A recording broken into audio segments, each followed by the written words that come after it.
there's never been a state of Palestine. Why does that matter? I never understood why that mattered. Like, until very recently, there wasn't ever a state of Taiwan. But if the people of Taiwan identify as Taiwanese, want a democratic system, want their own ways, then why should we deny them that, even if before, like, they were expelled from the mainland? I really don't understand it. It doesn't make any sense, because like the argument, the counter argument, there's never been a state, is like it's not about. We're not saying a state got invaded. We're saying people who lived there, who were owed self-determination, got kicked out. Like, which is the opposite of self-determination. I don't think it's impossible, like, ever, but it's just, yeah, right now, it seems to be that the only solution that would actually at least be tolerable for both sides would be two states. Because Israel has never conceded to this. They would rather nuke the entire planet, right?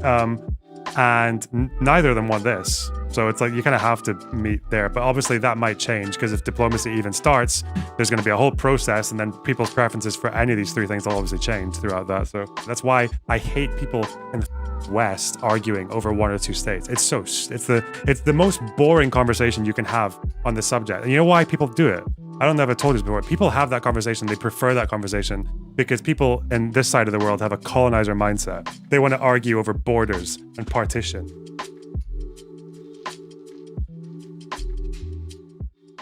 I think I want to watch this 30-minute video about the origins of the Palestinian-Israeli conflict from a Jewish historian, because I feel like this guy will have some niche info that I don't know, but he'll also probably. The last video I saw was Gaza in Jewish history, and he just kind of like he goes through the whole history of Gaza from the Canaanites. And I don't think he mentions like a single bad thing Israel did in the entire history.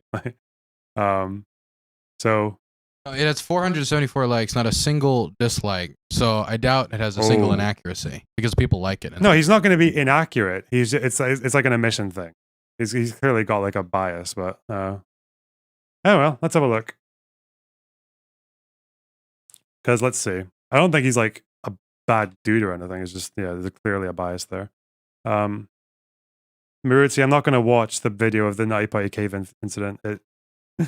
I don't really get bothered by gore videos, but that one, like, I was struggling to sleep after watching that one. So I don't know.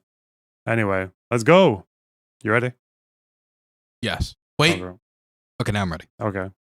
Hello, fellow students of Jewish history. My goal in this short video is to quickly cover the roots of the current unfortunate conflict, with emphasis on the period from the middle of the 19th century to the armistice of 1949. There's a lot of material on this crucial period that occupies much of the world's attention right now, and really for the last century. Much of the material online is unfortunately highly tendentious and very misleading. Can I say something quick? You know, I as much as I do believe knowing the history is important, it does get kind of frustrating sometimes when I'm on Twitter and I'm trying to like call out like a war crime or like the bombing of that Greek Orthodox hospital or something like that.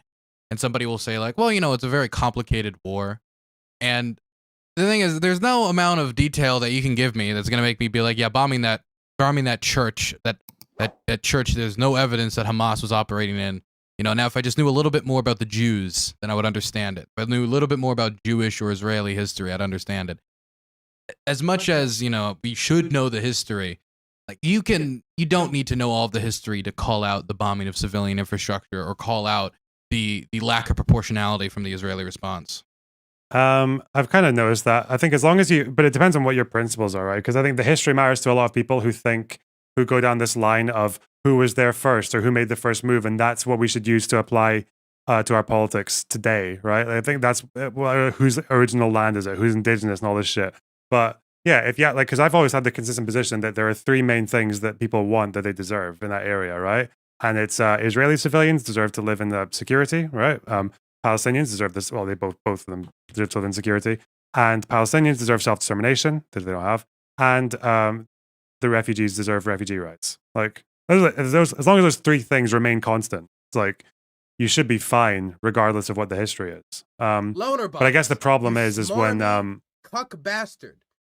I think it does make a difference when people present Israel, especially, as just this kind of like country that happened to just get surrounded on all sides and you smarmy, like threatened by bastard. everyone for not really any real reason apart from maybe anti-Semitism. And I think what I've noticed from my community is that people who are pro-Israel starting to look at their own state in a bit of a different light when they consider the amount of aggression that they've applied across the Middle East since the Balfour Declaration, right? In one way or another. So I don't know. I think it, like, at least personally, I think it's found that, like, because I think the Israeli kind of like right wing cope is that everything we do is defensive, right? Everything we do is reactive to someone else doing aggression. But yeah, I think getting rid of that myth maybe like a good step forward. It's important to know the history. Like, for example, I talk about all the time, like, Ukrainian history has been so, like, unbelievably colonized by the Russians. It's always been told through the Russian perspective, the Ukraine. But and even if you know the history, it'll help you understand the conflict better. For me, it made me support Ukrainian sovereignty more. There's no amount of like reading of that would lead to me saying, you know what, it was actually when the UPA went to Poland and slaughtered all those people. Now that I know the history, it's actually okay to target civilians. Now that I know the true history of Ukraine, if Zelensky decided to cluster bomb strike Russian churches, now it's okay. Like, no, that's not going to happen. There's general principles we should uphold in every war that are consistent, including the protection of non-combatants and the responsibility to proportionality that all nation states should be upheld to. But Israel has been very, well, no, they're all kind of combatants because they voted for Hamas. Like, these are general principles we should uphold regardless of the history. The thing that really scares me is like the thought that IDF people have been watching those, like even generals maybe have been watching those videos of Gaza and the people in the streets celebrating or even joining in torturing the hostages. I don't know if you saw the recent one where this hostage was getting taken in the back of a truck and the people in Gaza were just gathering around and taking turns like whacking him with a plank. I didn't see that. I saw a lot of videos of people getting smacked. I didn't see the plank video. And I just wonder if there were like, or the women getting spat on, right? Like from the very beginning. And I wonder if there were IDF generals just watching that and that was like influencing their decision making or influencing their their levels of concern for collateral, for civilian damage. Yeah, that's really scary because they're humans at the end of the day. They probably are going to be fucking, yeah. But then that's going to result in war crimes, I was talking to you about this earlier today. The commander of Rusich is a real bastard. But one of the things that's really horrific that he did is he released a guide on how to torture Ukrainian POWs and get away with it. And it included instructions about how to use a phone book when you execute people, so you don't leave burn marks on their body from the parts of the muzzle that they would push on the body before firing. Talked about where to beat them so you don't see the bruises on TV when they do one of those mock trials, and all these instructions. 21 Roses, all that horrible stuff. You can Google that if you want. It's too graphic. And when he was brought up to talk about it by some Russian journalists, and they're like, "Is it really smart to say that type of stuff publicly?" And I also love that frame. Remember publicly. the Holodomor? The framing was so bad from the journalist, but his response was even worse. His response was, if we engage in this type of torture and we engage in this type of activity, then it'll be harder for Russians to surrender because we know the Ukrainians will just do it right back to us. The type of logic that people use to justify war crimes is really gross, but there is a logic to it. And for some people, it could be, we know they're going to do it to us if they had the opportunity, so we're just going to do it to them. They'll show us no mercy, we'll show them no mercy. Is a logic that I've heard sometimes from soldiers. Yeah, I feel like in Israeli-Palestinian stuff, especially in the 90s, I was reading this whole thing about why the Second Intifada erupted so quickly and in the way that it did, was because at least through the mid-90s, both the militant wings of Fatah and of Hamas and of Israel, like with the IDF, had all basically decided that the other side was going to need to be persuaded or pushed through violent means. So you had the youth wing of Fatah like arming up in the West Bank pretty aggressively. And then the IDF basically adopting this policy that if there's any scuffles or any fuck about, we're going to clamp down on it as aggressively as possible as a way of like sending the message that like you can't fuck with us basically. But the problem is that when both groups are doing it, you just have this like massive eruption of violence. And even though the IDF were also proposed in the mid-90s to take a more de-escalatory approach, there was a separate model that was proposed to contain violence in very specific areas and to not let people get caught in the crossfire and things like that. But they didn't adopt that one. They never used it. Yeah. And then you had like the second intifada with just like thousands of people dying across both sides. Yeah. Eek. All right. Let's learn about history. Relying very heavily on the research as Professor Gudrun Kramer from the Free University of Berlin, who wrote a very serviceable one-volume history. She has made a very good case for the fact that most historians come to this topic with a great degree of tunnel vision and tend to see the entire history from within the perspective of their own national, religious, ethnic backgrounds. Okay. And I'm going to do my best to try and rise above that. Obviously, I have my own biases and my own opinions like everybody else, but let's try and go over the facts in as dispassionate a manner as possible, and then I can leave it up to you to debate what it means for our current moment. LonerBox, read the super chat. Oh, fuck you. All right, hang on. Sorry. I mean, thanks for the Killer99 with the £5. What do you think of the leftist Bin Laden fans on TikTok? I gave my opinion yesterday. What do you think, Dylan? Oh, outside of that, I mean, I think what it is that, number one, I don't think that The Guardian taking down the letter is smart. I think it would be smarter is for them to provide proper context for the letter. Talk about, like, Bin Laden's background, why, like, certain things that he, like, explaining, like, the background of certain stuff he said in there, because there's a lot of stuff in there that, like, somebody reading it for the first time won't even understand due to the geopolitics of the region. I think what probably happened is a bunch of people, definitely young Americans, didn't know much about the geopolitical history of what motivated the 9/11 hijackers or motivated groups like Al-Qaeda, because it's pretty easy to look at a group that goes and slaughters civilians. You just be like, that's bad. You don't really need to go any point past that. Same thing with Hamas and the October 7th attacks. And so when they heard those arguments, and they've never heard like a counter argument before, they were just like, wow, this is super amazing. Even though like much of the article is like, the gays are bad, freedom sucks, casinos are evil. It's like half the article is just nonsense like that. And there's also the stuff in the article that's like horrific geopolitics, talking about like groups that America should have like not supported that were being genocided. But I think it's just that they never heard that point before. And so since they've never engaged with it before, and they've never heard anybody actually sit down and respond and explain, well, much of what Bin Laden said was like drunk, you'd believe it was drunken ramblings that the man drank, but he doesn't. So I think they'd never heard the counter argument, so they didn't know what to do. And so they just kind of like, wow, this is amazing, this is revolutionary. When his letter is not really that convincing whatsoever. I think they could have done with, if they kept it up, they should have annotated it. Like, just, oh, by the way, I know he's saying that America supported the Russian actions in Chechnya, but they actually didn't. Just because a Middle Eastern person says America bad doesn't mean everything they're going to say is correct, right? Just shit like that. And the Chechnya stuff makes no sense. The thing is, Bin Laden is like the pampered rich kid, a college educated jihadi, right? Like 99.9% of jihadis are not like him. I support the working class jihadis personally. Whoa. On youtube.com. Okay. Not really. I look, all I'm saying is we should read working class jihadi theory more, because I believe in the proletariat. I think it's not representative. Getting other people to do his dirty work for him and shit. Anyway.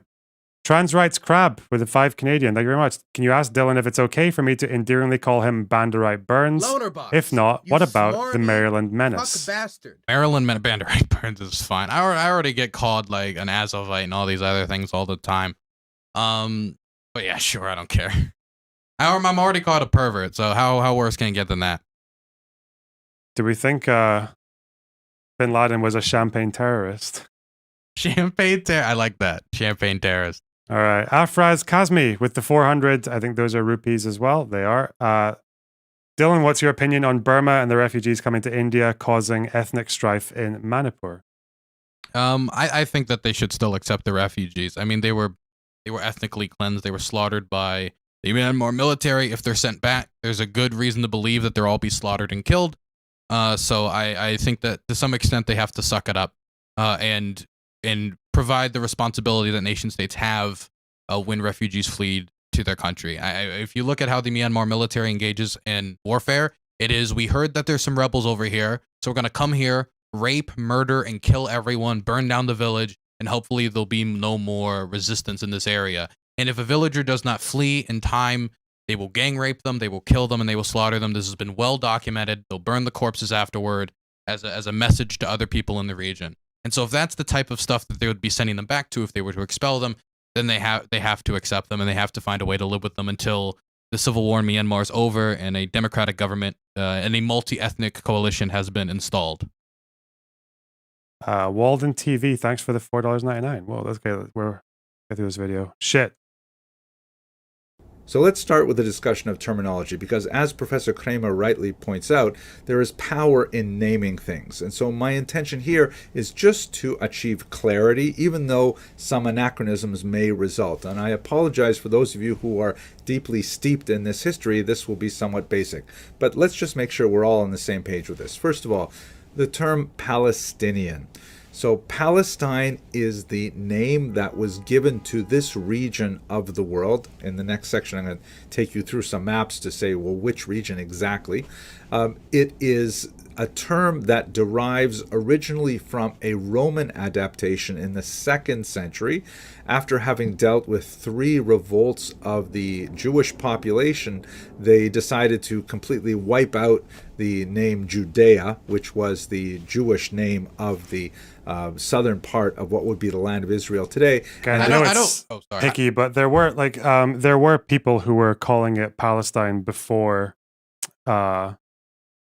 the 2nd century.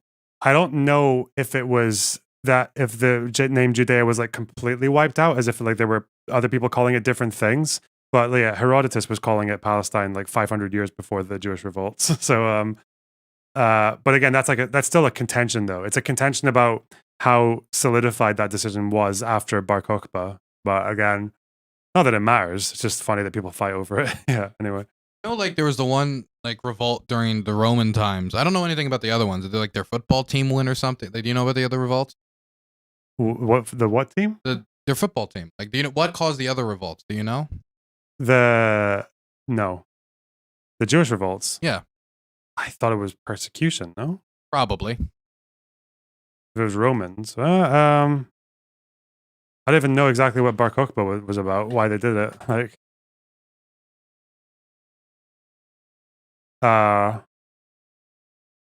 Just Roman rule was not well received. Military presence, unpopular changes, colonizing. Those are all revolty things. Erecting places of worship on the Temple Mount. Ooh. For Jupiter. Damn. That's cringe.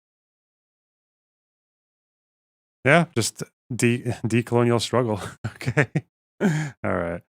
They renamed the entire section Palestina. So that term entered into Western usage already from the 2nd century and was later adapted, for example, in the Arab world as Filastin.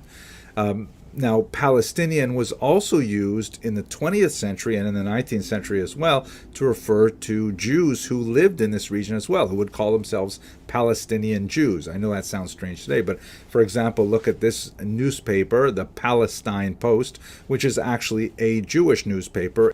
Its name was later changed to the Jerusalem Post, but that's just because the term did not I didn't know that. I didn't know that the Jerusalem Post used to be called the Palestine Post. That's crazy. That's cute. I didn't know that. This is why I like this guy. I don't really like his biases, and I think he's open about them, but yeah, I always learn something new from historians. Yeah. The strong ethnic and national connotations that it has today. So that's Palestinian. Israeli. Israeli refers to people who have citizenship in the state of Israel. And approximately 20% of the people who have citizenship in the state of Israel would call themselves Palestinian. This is just an indication of how confusing it is. Israeli citizenship is extended to a large number of Arabs, Druze, Christians, Baha'i, and other peoples who are not Jewish. So Israeli refers to a citizenship in the state of Israel. What about the term Arab? So Arab is an ethnic term that refers to a large number of people all across the entire Middle East. It includes Palestinians, but it does not include Muslims. Muslim is an even larger term. It is a religious term referring to people who worship according to the dictates of Islam, and that includes all kinds of people in the Far East, for example, or in Africa, and of course in the United States not. The term Jew is also it's a religious term, but it's also an ethnic term because many people who are Jews do not consider themselves religious, but nevertheless they still fall within this ethnic definition. And as I mentioned, about 80% of Israelis are also Jewish, but about half of the world's Jews are not. Why aren't more Palestinians Israeli citizens? I guess we'll probably find out in this video. That's a pretty new to the party question. Israelis. Israel houses about half of the entire population of the world's Jews, in other words. Finally, Zionist. So Zionist, the term Zionism was coined in the late 19th century to describe this movement towards reestablishing a Jewish homeland in the land which we're going to call Palestine. This is an aspiration that does not necessarily mean it has to come to fruition in actual Israeli statehood. It can also be understood as support for the land of Israel.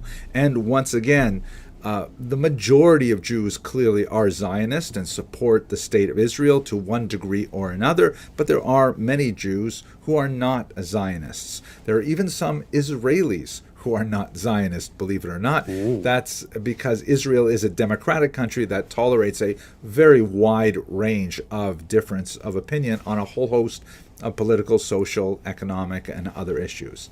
So that's our basic survey of terminology. Let's look at the maps a little bit. Where exactly is Palestine? The borders of the region which has been called Palestine varies significantly over the space of the last 2 millennia.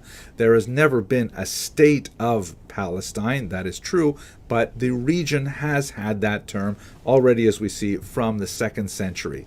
It is especially well used after the 7th century when it becomes an Islamic land, and in the region of the Ottoman Empire, which ruled for almost exactly 500 about the whole there's never been a state of Palestine. Why does that matter? I never understood why that mattered. Like, until very recently, there wasn't ever a state of Taiwan. But if the people of Taiwan identify as Taiwanese, want a democratic system, want their own ways, then why should we deny them that, even if before, like, they were expelled from the mainland? I really don't understand it. It doesn't make any sense, because like the argument, the counter argument, there's never been a state is like, it's not about. We're not saying a state got invaded. We're saying people who lived there, who were owed self-determination, got kicked out, like, which is the opposite of self-determination.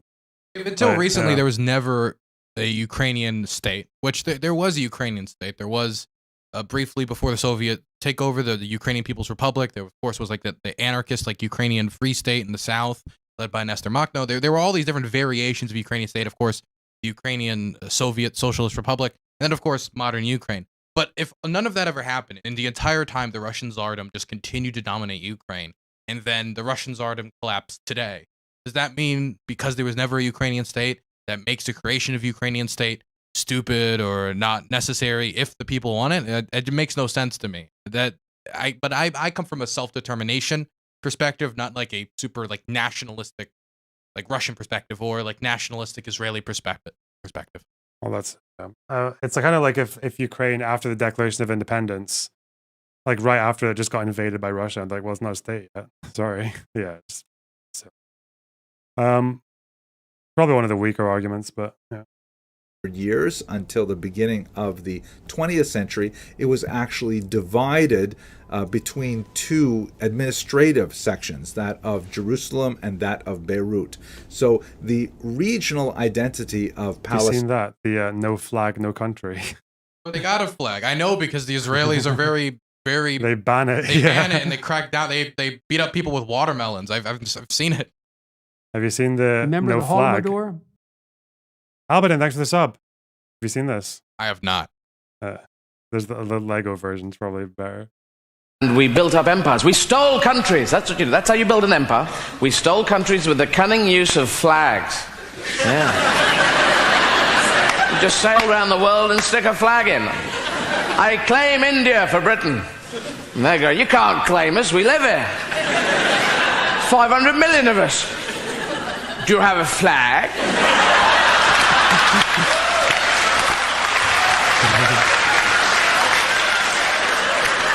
We don't need a bloody flag. It's our country, you bastard. No flag, no country. You can't have one. That's the rules that I've just made up. And I'm backing it up with this gun that was lent from the National Rifle Association. That was it, you know. I gotta say, after spending some time here in the United Kingdom, dealing with their airport system and dealing with the people, I understand why the British went around the world to conquer everything, because they didn't want to fucking be here. Yep. It's raining all the time. Everybody drinks to get away from the depression, and all of your airports suck. What did you learn about Scottish weather today, Dylan? It's rainy, it's dreary, and it makes you want to kill yourself. I was going to ask you anything nice about. Oh, I like the Highland cows were nice. Haggis wasn't as bad as I thought it would be. I like the amount of churches, even though they've all seemingly been turned into nightclubs, strip clubs, and bars. I enjoyed the Har. The Har was cool. I liked the sea fog. I felt like I was in a horror movie in the beginning opening scenes of it, which was cool. The Har was really thick today. It was going over all the fields, like over all the bales of hay and into the forests and shit. Yeah. Got to see that cool statue of William Wallace, the Jew Skinner. I'm calling him that because he did that. And people don't know about it. And I don't think he did it. I think just the people did after they took over one of the towns. Well, I would say Jews being skinned under your watch is still pretty bad. You know what? Yeah, I agree. It was Cressingham, wasn't it? To make a belt for Wallace's sword. What? He had a belt out of Jew skin? I think that's probably folklore. Hang on. That's crazy. Was he the Jew though? No, he was the treasurer who became known as the treasurer. Was he the Jew? Because I know that the crown would task Jews with doing lending in different Scottish towns and cities, and then they became very resented by the locals. There was one town that got taken over by Wallace when the people living there skinned the local Jew alive. Was it this guy? I'm a little surprised though that Mel Gibson didn't include the Jew skinning, considering Mel Gibson makes a great Scot, doesn't he? He doesn't make a good Scot. Alcoholic and racist. An alcoholic anti-Semite. He's the perfect Scot. I don't think this is Cressingham though. Was he? I don't think he was a Jew. I will say the people here are nice when they're not intoxicated. The English began to cross the bridge. It was so narrow that no more. This is Stirling Bridge, isn't it? It was so narrow that two horsemen could ride abreast. When the vanguard had crossed, Wallace and Murray released their infantry in a downward charge, which crashed into the English. Unable to deploy, the vanguard was slaughtered, while their colleagues watched impotently from the far side of the river. At least 100 knights perished, among them Cressingham. Warren fled. It was later said that the Scots skinned Cressingham's body to make a belt for Wallace's sword. Oh. That's slightly problematic, I would say. It's good. Kind of problematic. Scottish recycling. You know, we make do with what we have up in these in this scarce environment. Okay. Palestine, or in Arabic Filastin, was not very well developed really until the 20th century. It nevertheless did have consciousness. You see from this newspaper, Filastin, which was actually established in 1909, very early on in this period. But for many, the term Palestine geographically is identical to the boundaries of the State of Israel, which in itself is a huge problem. As you see in this depiction here, Filastin, which has the slogan Min il Nahar il Bahar, from the river to the sea, the river being the Jordan Can't River say that on Twitter anymore. On the west and the Mediterranean Sea on the east. By saying Min il Nahar il Bahar, you're saying essentially, at least this is how Jews hear it, that there's no space for Israel. There's only space for Palestine. In other words, Palestine will be free. That's a fair classification. I can find you the poll. The way that you can figure it out is where's this fucking poll? All right. Okay. The way that you figure it out is like,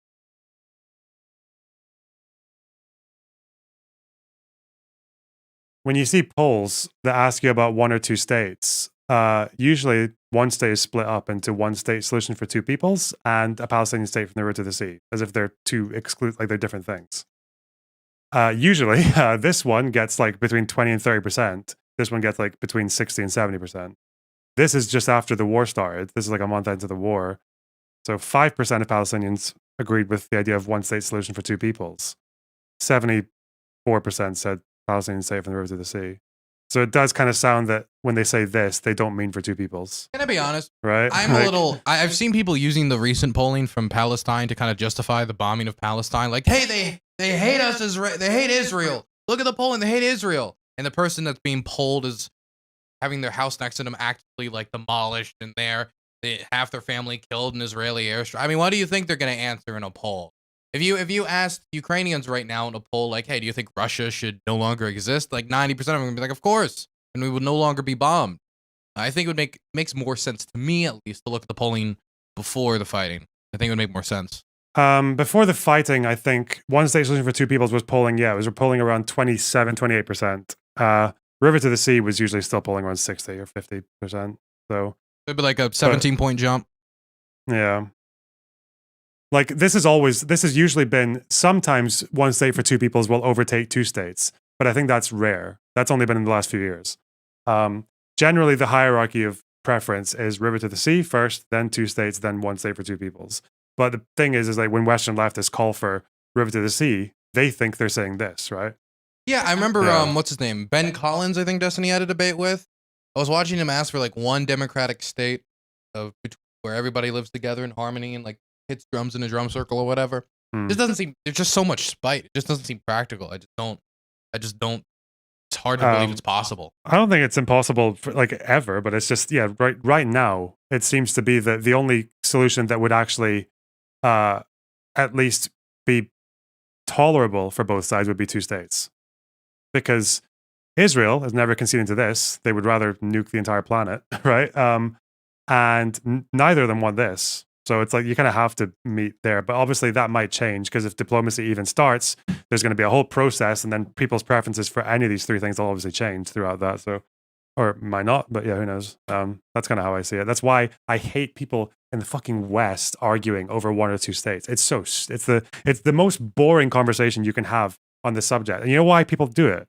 I don't know if I told you this before. People have that conversation. They prefer that conversation because people in this side of the world have a colonizer mindset. They want to argue over borders and partition and fucking, because even one state's kind of partition like, right? Because you're going to gerrymander the fuck out of the whole region to make sure that there's equal representation for both groups. It's like, that's not really our place to decide that, like the final state. But it end up looking like Lebanese politics, where they have like certain certified Jewish seats, certain certified like Palestinian Muslim seats. Like I have no clue how the system would be set up. Yeah, one state for two peoples would be, you'd have to do so much like institutional arrangement for that and so many restrictions. But yeah, that's why I don't like the big massive debate over one or two states. I think that's just especially British people or Americans with the partition genes kicking in. I wake up, I have my tea and biscuits, and then I fancy a good old jolly partitioning of a country. Draw some borders. I remember when the war between Russia and Ukraine first started, I love watching all the different like partition plans that people were proposing. I saw people giving Ukrainian land to Hungary. I saw Ukrainian land going to Poland. People were having fun with MS Paint. I can't possibly have my afternoon nap before I've partitioned at least 2 or 3 of the colonies. Jews, Judenrein, which is why many Jews find this deeply offensive. So in other words, the boundaries of Palestine, as understood by many Palestinian supporters today, are virtually identical to the boundaries of modern Israel, shown here. In the next video in this planned series, I'll explain what are the differences between Israel proper, Gaza, the West Bank, and the Golan Heights. But for now, this is basically the territory that we're going to be speaking about over the course of this video. At the risk of horrible oversimplification, Jewish claims at their root are based in the idea that this is the ancient homeland of the Jews. And Palestinian claims are based on the notion that they conquered the land in the 7th century with the advent of Islam, and that makes them essentially indigenous because they have been living in that region for some 1,300 years. This is a little bit like something I saw with 2 of my grandchildren the other day. I don't mean to reduce these complex and painful issues to something very juvenile, but this will at least help as a metaphor. Two of my grandchildren have a favorite chair, which was given to them by the other set of grandparents, and it actually has the name of the older child written on it. So the younger child was sitting on it, and the older child wanted to take it from the younger child, and we said, no, you have to let her sit there. But then she saw something that distracted her. She got up from the chair and she went off to do something else. And in that time, the older child went and sat in the chair, which upset the younger child, seeing that she was in there. And that involved a whole bunch of fighting. But basically, then the younger that's the child same ethnically kind of cleansed the older child. It's so much. It should be so much more simple, right? If you've lived there for a few generations, I think that's. Yeah, if the ones who live there, you should never get fucking evicted from your house, like from a place that you live in, or if you were born in, right? Like generally speaking, there might be exceptions if you're talking about like illegal settlement and stuff like that, but generally speaking, if you're there, you've been there for a while, like other people can come in and can come back if they're like indigenous, if they feel like they were kicked out a while ago, but just build new houses or something. Yeah, fuck. I don't know. It should be quite simple. The way I like to phrase it is that from 1917 until 48, you smarmy cuck bastard. The Palestinians just had the better case. They just had a much stronger argument for their case because they were the majority and they lived there, right? The Jews didn't have a very good case at all, but they had excellent advocates. The Palestinians had the worst advocates in the world. They had advocates so shit that even other Arab states didn't really like them. Like that. What was that? The Grand Mufti who was like kind of buddy with Hitler. Yeah, and even Jordan. Like the reason Jordan did their secret deal with Israel to for Jordan to take the West Bank during the 48 War, and for them to try and not clash. They did clash, but the deal was to not clash. Deal was partly there because Jordan did not want to have al-Husseini for a neighbor in the West Bank. Yeah, so yeah, a part of the reason. Yeah. And obviously Israel didn't like him either, so. I was here first versus you left and then I took it. The fact that the name is written on the chair does not necessarily feed into whose chair it is forever and ever, because, to extend this back to our situation, the main source of the claim, the deed, as it were, for the land of Israel for Jews is the Bible, and Muslims do not regard the Bible, the Hebrew scriptures, and for that matter the Christian scriptures, as being duly sanctified the same way that Jews and Christians do. So the deed is not relevant here. It's true that there's multiple points to demonstrate that Jews were in the land of Israel from ancient times. The oldest non-biblical example is the famous Merneptah stele shown here, which dates from about the year 1209 BCE and refers to a people called Israel living here. But the counter argument, the Rosetta Stone, because the Rosetta Stone is all busted up. That when the Muslims conquered in the 7th century, as you see in this map, is also a very strong one. And in the absence of divine intervention, which I'm sure both sides would like to appeal to, there's no easy way to reconcile these claims.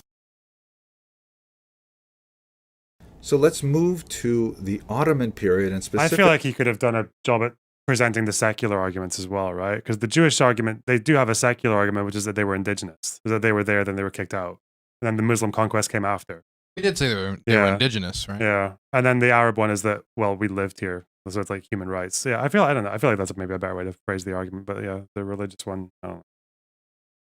I wonder if that's why that's why sometimes like the pro-Zionist people sometimes look a lot more unhinged to Westerners, because the very far right, like fanatic pro-Israel people will always pick up a history book, and it's usually the history book they're talking about is like the Bible, right? And Palestinians are saying, oh, we lived here in the 40s and they kicked us out. It's like it's so much easier to sell that latter one than as the former, yeah. Specifically to the area we'd like to concentrate, the 19th century, to understand how this conflict expressed itself. The metaphor of my grandchildren in the chair is not entirely accurate for a lot of reasons, one of which is that there was always a small presence of Jews in the land of Israel, as best we can tell from historical records. Having a look at the very weak statistics from the Ottoman Empire. It wasn't until the latter part of the 19th century that they started to provide more, reliable statistics, but this gives us at least some sense of it. In 1850, looking at Ottoman subjects only, not foreign people living in this land, Muslims and Druze who were included in this survey amounted to about 88% of the population, Christians about 8%, and Jews about 4%. But by the time you move to the later part of the 19th century, there is a significant shift in Jewish attitudes, and many Jews, really absorbing the national movements that are rocking much of Europe at the time, Eastern Europe in particular, they begin to explore the idea of developing a Jewish nationalism with the object of creating a Jewish national state in this part of the world as well.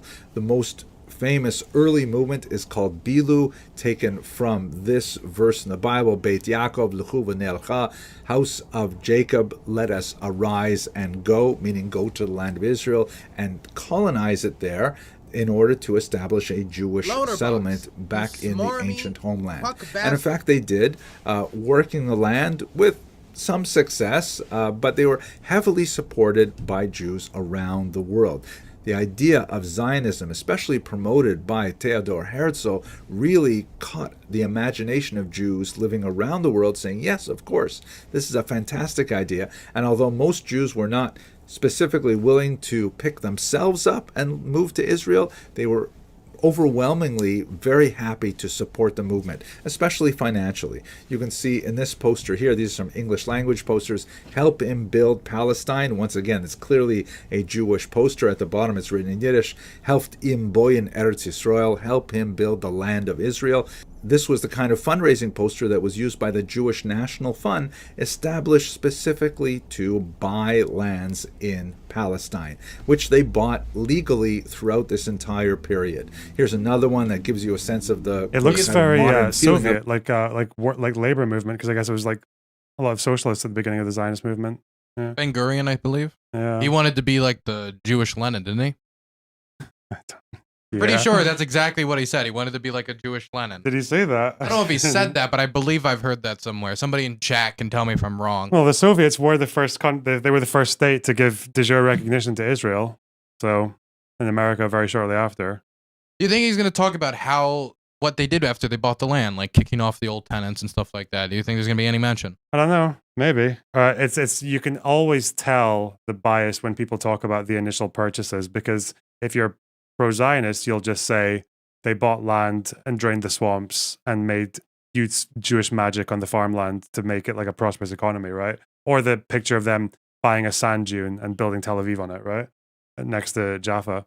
And then the other side is like you would talk about how some of it was purchases where they evicted tenant farmers, yeah. And I think because you got three things to choose from there, and two of them, like you can just take one out and make it sound totally based. Yeah, kind of cheeky. Ooh, what I learned very recently was like why I was telling you this off stream, but like the reason that Sephardic and Mizrahi Jews are actually very right wing in Israel, and one reason for that is that the first reason is that when they came from the Jewish exodus in the 40s and 50s. They felt like they weren't treated very well by the socialists who ran the state throughout that period. They felt like they weren't given appropriate housing. They felt like they were locked out of the education system or locked out of professional systems, professional jobs. They felt like they were discriminated against. Well, they were discriminated against. So they felt like they didn't really have much of an allegiance with the socialists who led the government. And that's one reason. The other reason is that they also had an actually extra special dislike of Arabs because of how them and their parents and grandparents were treated in Arab and Muslim countries. Like, so that's kind of the explanation for why there's like Mizrahi and Sephardic Jews are actually like quite right wing, especially Sderot was the town that's like 85% Moroccan and like quite close to Gaza, and they're very, very right wing over there. Yeah, because they see the Middle East as how other Arabs see us. Yeah, well, I just thought that was quite interesting. Hey, Beast Process, how's it going? All right, let's go. But yeah, I never knew that. I never knew those two reasons for why. And I think, was it partly because of the Mizrahi and Sephardic vote that Begin got in the 70s. I don't know if that's exactly why, but I know that that's like those are the two big reasons that they vote right. Yeah. Of a nation reborn on its ancestral soil. It really appeals to the imagination. It's young, it's powerful, has kind of like a socialist vibe to it. And in fact, the early settlements did have very strong socialist leanings and so on. So basically, as you move through it's the majority of Bibi's support. Damn. I feel like most people would think the opposite, right? I'd imagine if you ask the average person, they would probably think the Ashkenazis are like the. But I guess is it the case? Isn't Ben Gurion one of them? Isn't he also a descendant from one of those expelled communities? I thought he was Ashkenazi. Maybe I'm wrong. Wait, is he? I thought obviously every prime minister was Ashkenazi. Are there any non-Ashkenazi Israeli prime ministers? Well, wait, not Ben Gurion. I'm sorry. What's his name? Smotrich. I'm thinking about the modern, like, very fashy dude in Netanyahu's cabinet. What's his name? Ben Gvir? Ben Gvir, yeah. Because I wonder, I've heard this as well, but I don't know if it's true. Is it true that people who are Mizrahi and Sephardic see the Ashkenazis as kind of like the privileged, like, liberal class? Is that a thing? I have no clue. I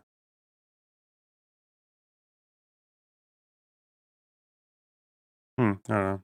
Yes. I'm Mizrahi, and yes. That's kind of fun, isn't it? That the non-white Jews see the white Jews, the European Jews, as fucking like the same way, I guess, like American people see John Kerry or some shit, you know? I just never thought about that before. Wow. Early 20th century, the population of Jews in the region increases dramatically. Looking the coastal elite. Yeah. This chart of statistics, which was taken by the British, much more. Ben Gvir's European. Okay, yeah. More accurate. And no, he means Ben Gvir. Oh, fuck, I don't know. Fuck, I don't care. Wait. Is Ben Gvir Ashkenazi? His father was born in Jerusalem to Iraqi Jewish immigrants. His mother was a Kurdish Jewish immigrant, so I guess that means he's Mizrahi, right? I would assume so. Okay. Reasonable in the Ottoman figures. You can see that in 1922, the blue column are Jews. Of course, the green column are the Muslims. There's also Christians. And then here we've broken out the Druze, the Baha'i, and many other peoples living in the land. By 1931, there has been a natural increase Look at of all Muslims, those Jews. both through birth rate, but also through immigration. And the Jewish looks like there's more increase Christians. has also been marked. By 1946 is even more dramatic. And in fact, this is one of the arguments that needs to be teased out is how many of Jesus the rocks. Arabs... Ben Gvir is Albanian. Well, everyone's Albanian at heart, you know. We all started in Albania. Who moved to this region were in fact from other parts of the Arabic world and later adopted a Palestinian identity. It's something that the historical literature discusses at some length. Now, basically, what happens is the Ottoman Empire absorbs these Jewish immigrants with a certain amount of tension. They are buying the land legally from Arab notables living in the region. There's a certain amount of competition with the local Arab workforce and a certain amount of hesitancy to admit people who are definitely trying to build a new nation state in this region. There's also a Kulturkampf, a culture struggle between the highly conservative... Hello, Destiny Raiders. Welcome. I just saw the number. Go boop. All right, nice one. Conservative Muslims living in the region and these European modern Jewish immigrants who are, having women dressed differently, educated very differently, engage in different kinds of cultural activities, which many of the Muslims find shocking and different and so on. Is in the context of World War I, the Ottoman Empire disappears, and the British and the French engage in very large geopolitical... Balfour was also a Scot.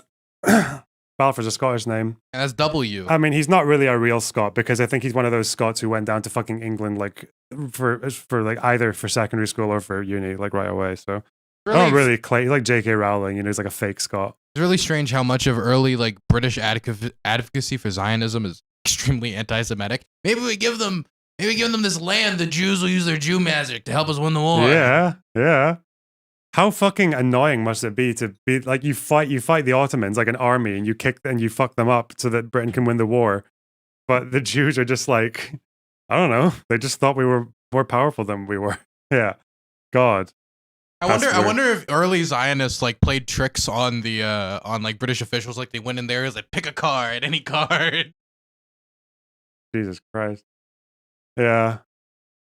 Do you think they just see it as like work smart, not hard? I don't know. Hell yeah. God. I respect that. I respect the hustle. Discussions to essentially divide up the region between them. Way this plays out specifically for the region we're talking about is especially represented in this document here, written by the Foreign Secretary Lord Balfour. This is the so-called Balfour Declaration, in which he writes this message to Lord Rothschild and asks him to send it to the Zionist Federation. And look at the inside paragraph there, which really encapsulates the problem that the British would have for the next 50-odd years. His Majesty's government view with favor the establishment in Palestine of a national home for the Jewish people and will use their best endeavors to facilitate the achievement of this object. That's at the point where most Jews just stopped reading, and it was a big party for them because it looked like England, which was in fact very soon going to take over this region with the collapse of the Ottoman Empire, England was going to give Palestine to the Jews. But the second part of the paragraph reads, it being clearly understood that nothing shall be done which may prejudice the civil and religious rights of existing non-Jewish communities in Palestine or the rights and political status enjoyed by Jews in any other country. Meaning the British were saying essentially two things at the same time. On the one hand, they're going to give some of this land to the Jews for their Jewish homeland, but at the same time they're saying as long as the Arab peoples living there do not object. And that's basically going to be impossible. It's also going to be something which will definitely affect the Jews living in any other country as well, as we shall see. Jews celebrate this with great excitement, and Arabs are concerned. They're not using the term Palestinians for themselves, but as I mentioned in the prelude, let's just refer to them as Palestinians. That term will become much more popular when we get to the second half of the 20th century. The first series of disturbances were... Yeah, that Balfour was a huge anti-Semite. Really? Yeah, I did know that. Yeah. Lloyd George as well, no? Because Lloyd George was also one of the big proponents of the Zionist project from British politics. Yeah. Associated with the Nabi Musa festival, which ironically commemorates the life of Moses, held sacred by both Jews, Christians, and Muslims. And in the context of this initial riot, 5 Jews and 4 Arabs were killed, and 230 people, primarily Jews in this case, were injured. And this kicks off a series of riots and retaliations.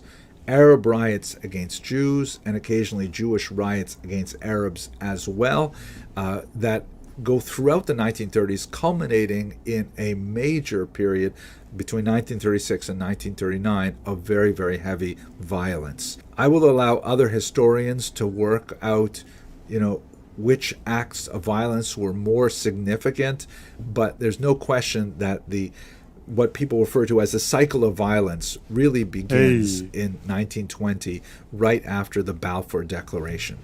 So the British right away, they're very good at establishing commissions, and they establish a new commission under Earl Peel, and he issues a massive document called the Peel Report.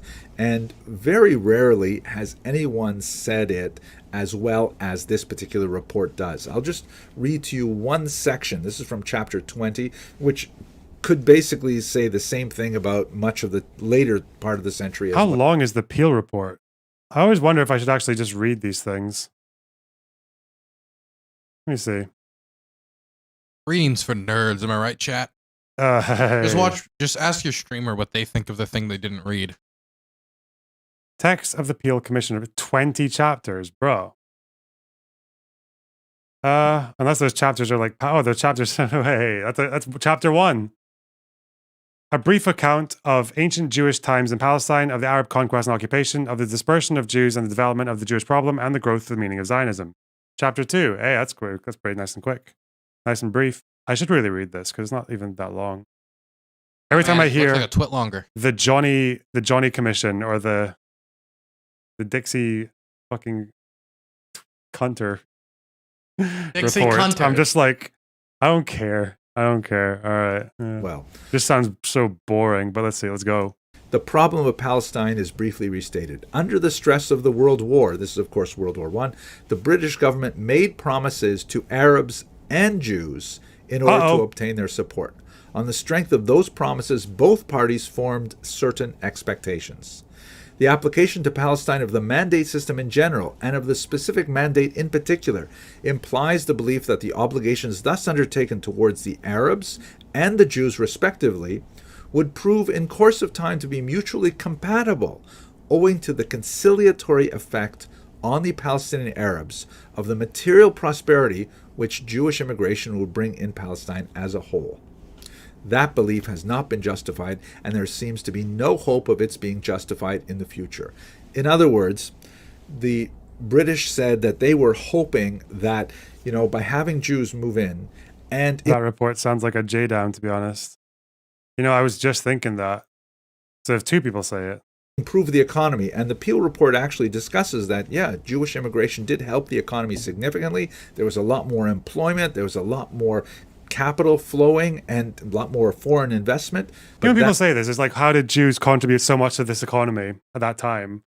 I feel like there's a really easy explanation for that. For the general success of the entire Zionist movement is that the Zionist movement was modern. They were founded in the late 1800s, not like by any state or anything. It was by, It was by fucking like just individuals like getting together. So they were able to have a very meritocratic system. I think they started electing women into their systems, like even before the British did. They had letting women vote.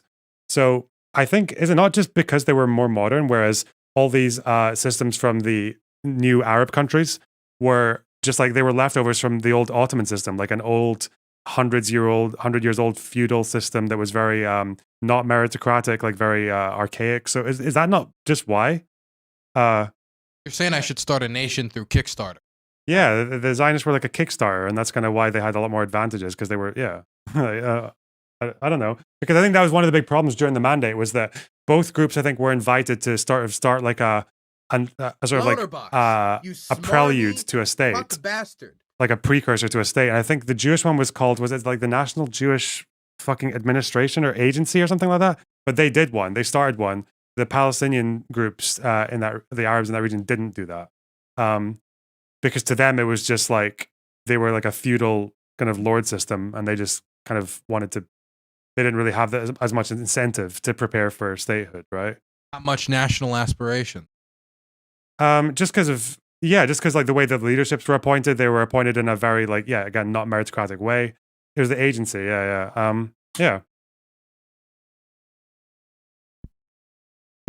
The Arab revolt leaders were poorly organized and couldn't agree on who would be the leaders post World War I.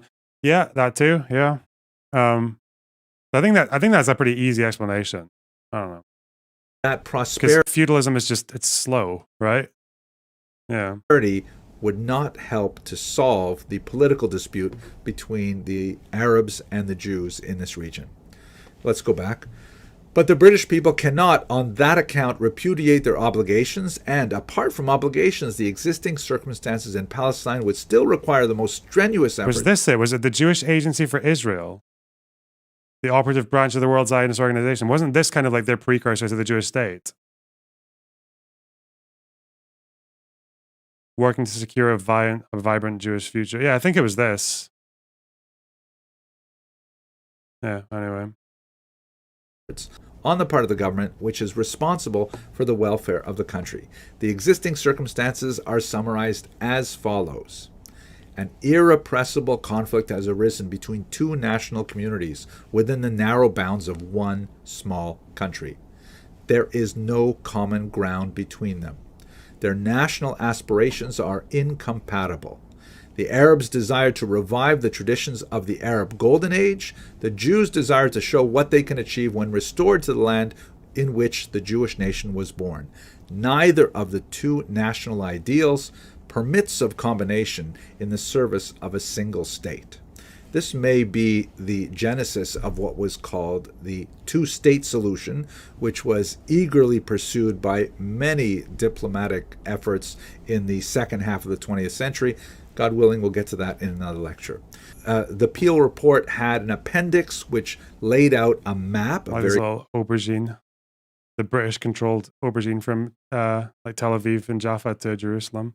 Controversial map here that said we should partition this region, and the area outlined in red was to be given to the Jews as a homeland. As you can see, it's a tiny fraction of the later boundaries of the land of Israel, and not entirely conforming to the way that the populations had spread out through the land. A lot of Arabs were in this region, a lot of Jews were outside this region, and Jews were incensed that this is what Peel was suggesting.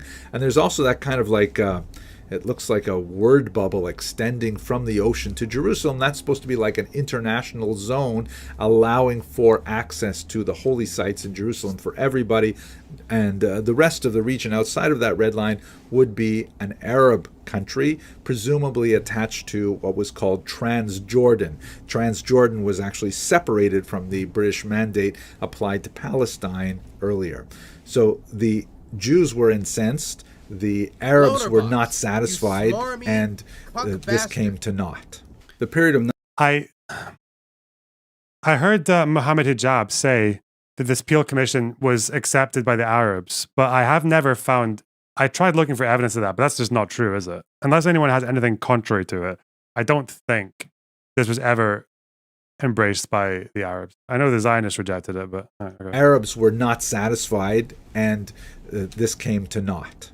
The period of 1936 to 1939 saw extensive dissatisfaction with the British mandate and the mandate authorities. Arab uprisings, Jewish violence against each other and against the British were pursued throughout this period. The British attempted under Colonial Secretary Malcolm MacDonald to look at the problem again, once the British again are very good at establishing commissions. What a job title. And he wrote up a white paper that suggested perhaps they should limit Jewish immigration to the land to 75,000 people over 5 years, which was guaranteed to blow the lid off Jewish aspirations, because look at the time we're talking about. It's the late 1930s. Anti-Semitism is ramping up in Europe under Hitler, and of course World War II would begin in 1939, just a few months after the white paper came out, and immigration of Jews anywhere was a top concern for the entire Jewish people, because of course Hitler would take 6 million lives over the course of World War II. 2 Nakbas. Oh, is he going to talk about the Jewish Exodus? Okay. After the Holocaust, you have millions of displaced people all over Europe. Hundreds of thousands of Jews in particular are unwilling or unable to return to their homes in Poland, and they're seeking to establish themselves in the ancestral homeland Remember of the Israel. Holodomor? Legal migration and illegal migration. Kate Somnia, thanks for the sub. Really appreciate that. I'm so happy we still have that wheel spinning around in there. Migration is happening at a tremendous clip, and the British are desperate to try and hold off these thousands of Jews who are seeking to make their way to safety in the Middle East. The Arabs, of course, are very incensed with the idea that Europe's problems should be solved with migration to the Middle East, but as one Zionist from the era put it, the Arabs have a problem of appetite and the Jews have a problem of starvation. They needed someplace else to live, and no other place was acceptable. So basically, the British gave up. Very similar to how they dealt with their departure from India. You know, the entire geopolitical world had changed. They had to retrench themselves after World War II, and they handed the problem off to the United Nations. The United Nations came up with... ANCAP in Argentina won the elections. Wait, really? Really? Recently, I saw he was making like a lot of schizophrenic statements. Did he actually win? I would have thought. Shock therapy libertarian. Oh my God. Wow. That ain't gonna go well. Far right. Oh God. Are we going to see how ANCAP actually works in practice then? He's just runoff advantage. This is the runoff election. This would mean he like legitimately wins. Yeah.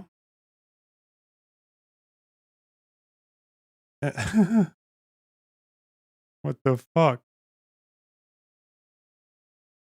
Argentina is teetering on the brink of an unpredictable new political era this weekend with an erratic far-right populist known as El Loco, the Madman. El Loco. the slight favorite to become president of South America's second largest economy in Sunday's election. As polls open on Sunday morning against a backdrop of soaring inflation and widespread poverty, analysts believed Javier Milei, I don't know, fucking a TV celebrity turned congressman, held a... Why is all these fucking TV celebrities becoming leaders of countries? Anyway. Populism's on the rise, man. Held a slender advantage over his rival, the finance minister Sergio Massa, but said the result was too close to call. Massa, a centrist member of Alberto Fernandez's incumbent Peronist administration, unexpectedly won last month's first round, with 9.8 million votes to Milei's 8 million. But since then, Milei, climate-denying provocateur, often compared to the far-right populists Trump and Bolsonaro, has been endorsed by several influential conservatives, including former President Mauricio Macri, and the third-place candidate Patricia Bullrich, who had previously condemned his bad and dangerous proposals. He dialed down his inflammatory rhetoric in the weeks since October's vote, hoping to seduce voters put off by his radical ideas, which include closing more than a dozen ministries, cutting ties with Argentina's two biggest trade partners, Brazil and China, and condemning the Pope as a lefty son of a bitch. Hey, what a fun candidate. This must be what it felt like for foreigners watching Donald Trump get elected for the first time. Like a fun show until you realize he's president of the most powerful nation on the planet. Yep. Thankfully, this is not the most powerful nation on the planet. It's a nation in perpetual economic catastrophe. This is the most important election in the last 100 years. Wow. Urging voters to evict the delinquent Peronist politicians who have governed Argentina for 16 of the last 20 years and have ruined our lives. Let hope overcome fear. The hope of a better country exists. Why is he an ANCAP? Why are people saying that? Because he wants to shut down all the government. His all whole policy is fucking, like, government sucks, shut down the government, government sucks, shut down the government. Holy shit. Rand Paul got elected. I don't remember Rand Paul ever saying the Pope was a lefty son of a bitch, though. Is it Ron Paul or Rand Paul? There's two different Pauls. There's Ron Paul and then there's Rand Paul. They're both like hardcore libertarians, though. Hey, Ukrainian Anna's on Twitch. Hello, how's it going? Hello, Ukrainian Anna. Hello. She made me watch Lord of the Rings. I'm going to watch the third one with LonerBox. Yeah, we'll do that. All right. Experts say concerns over Milei's mindset may be insufficient to save Massa's campaign, given Argentina's economic woes. This is a failed government with a record level of inflation, and he's minister for the economy. Okay. Rise of populism between a terrible thing and a crazy guy. Let's go for crazy because perhaps it's better than a terrible thing. Damn. That's from a historian who studies the wave. It's really that simple. So this is like answer. This is just like Trump then. It's like quite literally just, we need a Molotov cocktail into the establishment. We know that what we currently have sucks, so let's get something different. Holy shit. Observers are divided on what his presidency might look like. The wild-haired celebrity economist I really love who his only article entered describes politics after being elected to Congress. I'm trying to imagine what he looks like now.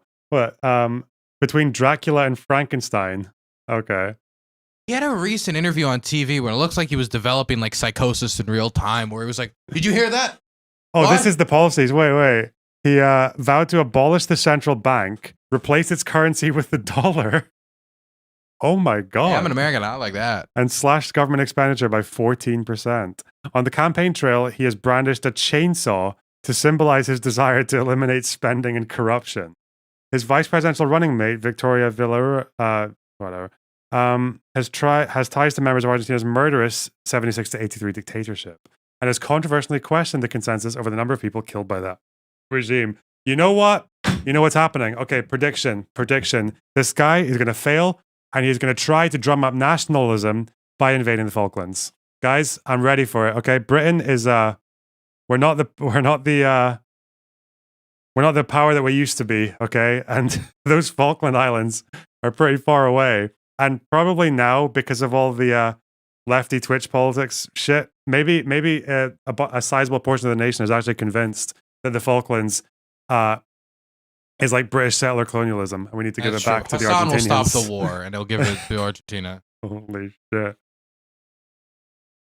If they invade the Falklands before the next election, and that's what keeps the Tories in power. Could you imagine Rishi Sunak on national TV? We must defend the Falklands. Oh, that'd be great. Yeah. Holy shit. So now I guess we're finally going to see Ancapistan in practice, huh? Yeah. Ancapistan, the Second Falklands War. Oh, God. Hard right libertarian. Political firepower to push through his most radical plans if elected. Doesn't have a single governor, doesn't have a single mayor, not sure major reforms in 2 years. Okay, he might not have the legislative power to do it. Okay. He's way more excessive than Bolsonaro and Trump. It's highly unpredictable what this person could do in power. Bro, I fear for the Falklands. I fear. Ah, come on. He's not. Argentina's in crisis. The idea that the libertarian candidate is going to start a war. I don't know. I fear for the front lines of British colonialism. I fear for the Iron Front of the British Empire. You know, if the last wall. The sun might finally set on the British Empire. Yeah. I don't think the fucking junta was presiding over a great economy. Isn't that why they invaded the Falklands? Yeah, that's to drum up national sentiment. That is part of it. Yeah, bro. It'd be really funny if the first ANCAP president started a war of national reconquest. The question is though, will I put my money where my mouth is and actually sign up to defend the Falklands? Because I talk the talk when it comes to the Falklands. You know. Are you a big supporter of the British Falklands people? Yeah, because you know why? Because the Falklands War was a land back war. And we won. We won the land back war. We took it back from those goddamn fascist junta fucking leaders. LonerBox, you smarmy cuck bastard. Bro. Oh, shit. Okay. It's also the funniest one to debate because, with decolonization leftists, because they think the Falklands counts as a settler colony in the same way as I don't know, fucking South Africa or something, you know? I mean, but he's not actually going to get Falklands. And when this fails, though, it is going to be interesting to watch how the ANCAPs and libertarians explain how it wasn't true libertarianism and actually next time would work. Yeah, well, what's this? They will say anything about us. They say we are Nazis. We laugh at it. Think whatever you want. Oh, damn, that's one way to handle Nazi allegations. Wow. Okay. What does he look like? It's a little crazy. Why does he look like Fabian Liberty? Maybe a little bit. Okay. All right. I don't even remember what Fabian looks like. I just made that. I was just thinking ANCAP. Anyway. Oh, God. All right. Let's go back to Jewish history.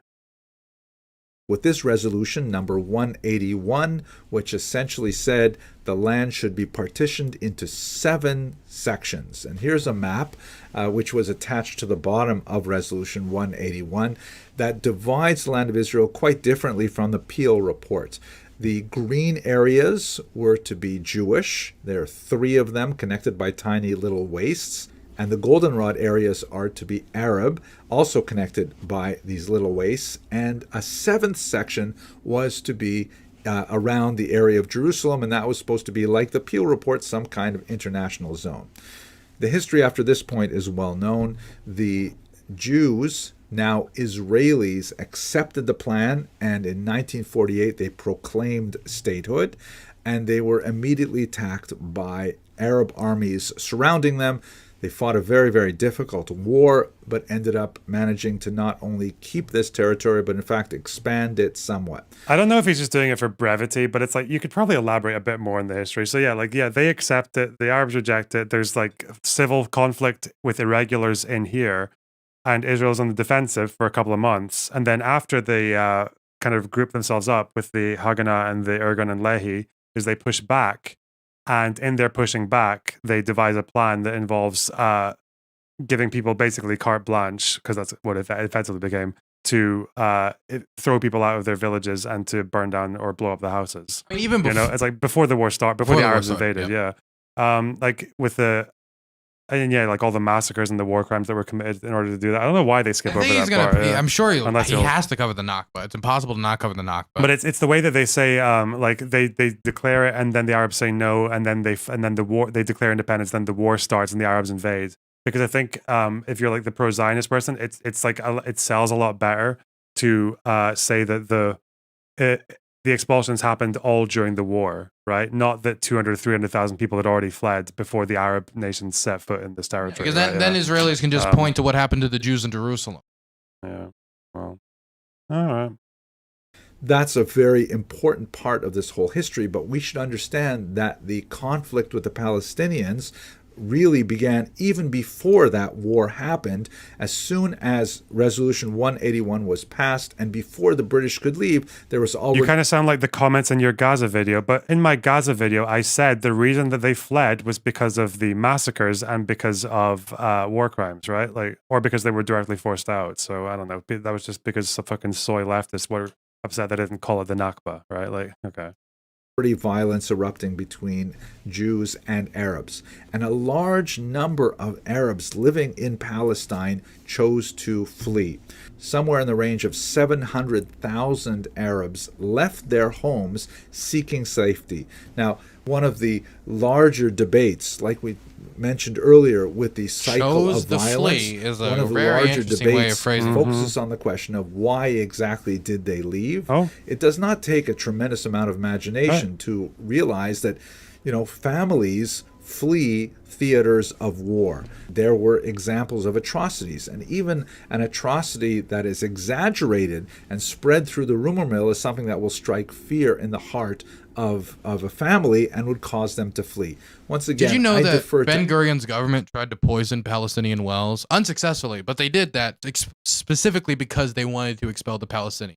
The idea that they just chose. Well, why do you think they tried to do that? No, I don't think was it the government that tried to do it, or was it was some people did it, but then they. Government. It was Ben-Gurion's. You can Google this right now if you want. Wait, let me find the book. I remember reading about this just last night, but I'm too fucking stupid. There's recent government documents. It was released in 2021 about it. Hello, chat. I've taken over the stream. How you doing, chat? Dylan Burns Show, Dylan Burns TV. Subscribe to Dylan Burns TV. I'm gonna release an article tomorrow on the artillery war. Releasing it with UPI. It's extensive. I hope you check it out. We embedded with artillery crews in Zaporozhye and Donetsk, supporting the counteroffensive of Zaporozhye. Hope you check it out. It was defensive well poison, of course. I just want to get the exact details of this because I remember there's one story. Published? 2006. The thing I'm talking about was government documents released in 2021. Okay. No, I'm not denying what you're saying. I just wanted to see because I think this was gathered from Red Cross reports. So yeah, this is in Accra. It happened in Gaza as well. They tried to do it in Gaza. So the story is here: the herbicide continued into May with the occupation of Accra on the coast and Baisan in the east on 6th of May 1948. So 6th of May is before the Declaration of Independence. 9 days before. In the beginning of May, Accra proved once again that it was not only Napoleon who found it hard to defeat it. Despite severe overcrowding due to the huge influx of refugees from the neighboring city of Haifa, heavy daily shelling by the Jewish forces failed to subdue the Crusader city. However, its exposed water supplies 10 kilometers to the north from the Cadbury Springs via an almost 200-year-old aqueduct provided its Achilles heel. During the siege, typhoid germs were apparently injected into the water. Local emissaries of the International Red Cross reported this to their headquarters and left very little room for guessing whom they suspected, the Haganah. The Red Cross reports describe a sudden typhoid epidemic, and even with their guarded language, point to outside poisoning for the sole explanation for this outbreak. And I think it's that they tell Ben-Gurion that they're doing this, and he just writes it in his diary. No, this is a separate one. That's the one in Accra, which I think is what you're referring to.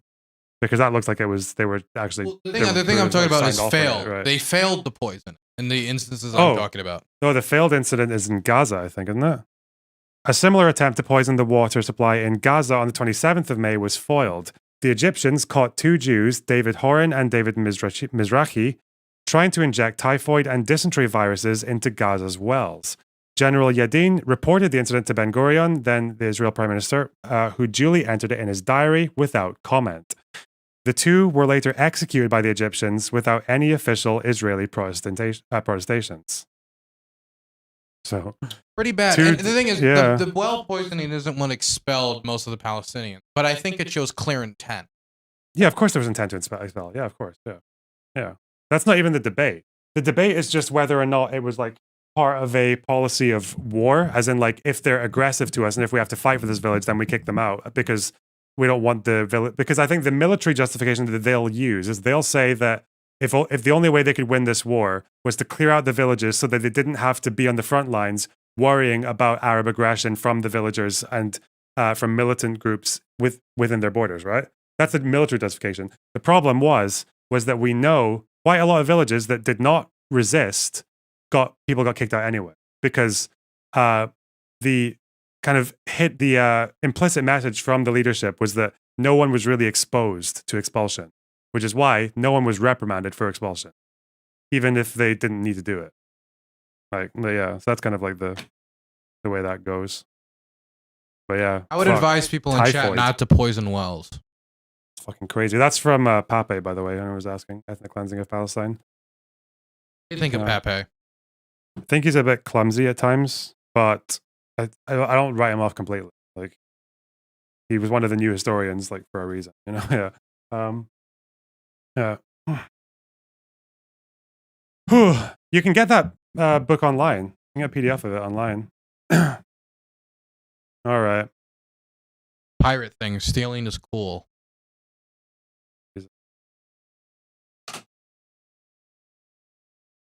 Other historians to go through the details. I'm sure you will find it useful to look at Professor Kramer's work to go into more details as to what specific events, Deir Yassin and others, that prompted many of these people to flee. But this was called the Nakba, the catastrophe, which essentially displaced something like 750,000 people from what would become the state of Israel in the armistice of 1949. I can't get over the fact he said chose to flee. I really don't. I was trying to like parse if this guy is really trying to be unbiased. I was really trying to parse it. I'm trying to be fair. But using those words, chose to flee, when we know many of them forcibly expelled, it feels dishonest. It's like the language. Like, I think it was 15% at most of the villages were directly expelled. Like, as in the Haganah or the militant groups just went there and they were like, fuck off. But that's right? not. But then I'm saying, like, I'm going to finish the second point. Like, the other people who fled, like the large numbers, fled because they heard about massacres in the other villages. And it's like, I count that as being expelled. I don't really count that as like a choice, you know? Not really. It's like a choice if someone's holding a gun to your head, right? Telling you, yeah. I mean, of course, the rumor mill spills, and whatever makes your enemy look worse is what's probably going to spread amongst the community, right? Torture methods, stuff like that. But at the end of the day, some communities were forcibly expelled, wells were poisoned, and if this is the type of behavior that's going on, if you're a Palestinian living in what is today modern-day Israel, at the time was like mandated Israel by the UN, you're going to get scared, you're going to worry for your family's safety, and you're going to flee. And if we're saying that that's not expulsion, then we're saying that in order for it to count as expulsion, every single Palestinian had to personally have a Haganah soldier with a gun to his head for it to count as expulsion or ethnic cleansing, which I think is an unbelievably high standard, which I mean, we wouldn't be able to say ethnic cleansing to a lot of different instances that is universally recognized as ethnic cleansing. Yeah, I mean, I think even when I read people like Morris who deny that it was like, he doesn't really use the words ethnic cleansing. But even when I read what he says, the contention that I get from people like him, who are more on the pro-Israel side of that argument, they'll just say that it wasn't like a premeditated, like pre-calculated policy of expulsion. Like the expulsions were very conditional, at least on paper, but people took liberties and did it anyway, even when they didn't have to. Ukrainians chose to flee the Donbass. Yeah. Okay, well, Ukrainians chose to flee Mariupol. Like, okay, that's not fair. The circumstance that caused them to flee. I wonder what it was. If you look at this map here, you can see the green areas were assigned to the State of Israel in the 1947 partition plan. But after successfully defending the territory... Also, if even people are saying they fled the war, right? Like, instead of just like rumors about massacres. But even then, like Haifa was a good example of that, because I know that the the story that traveling Israel guy said was like the model example was Haifa, because after the Israelis won the battle, they asked the Arabs to stay, but the Arabs left anyway. But the problem is they don't really tell you how the Battle of Haifa was won. It was won with indiscriminate bombings of very fucking inflammatory, like bloody rhetoric from these loudspeakers that were driven through the town.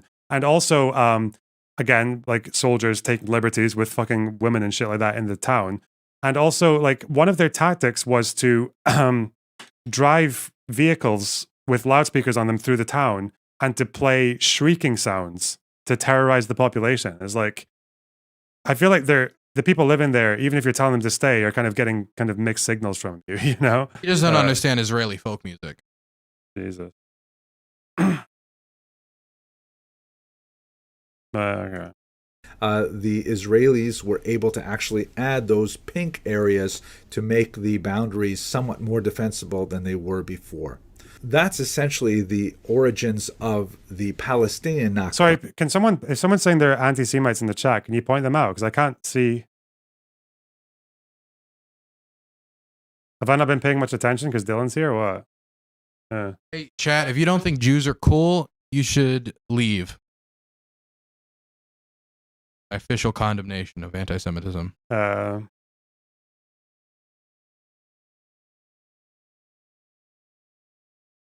Gaia is the anti-Semite. Where are they? I can't see chat history. The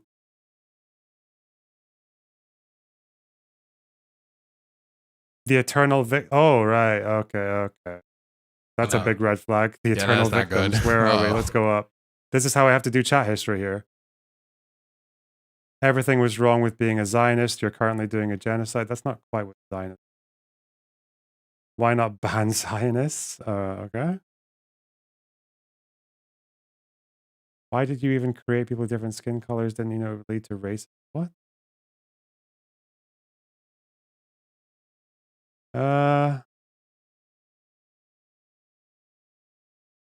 Okay, that's probably not the most convincing chat history. Where are we?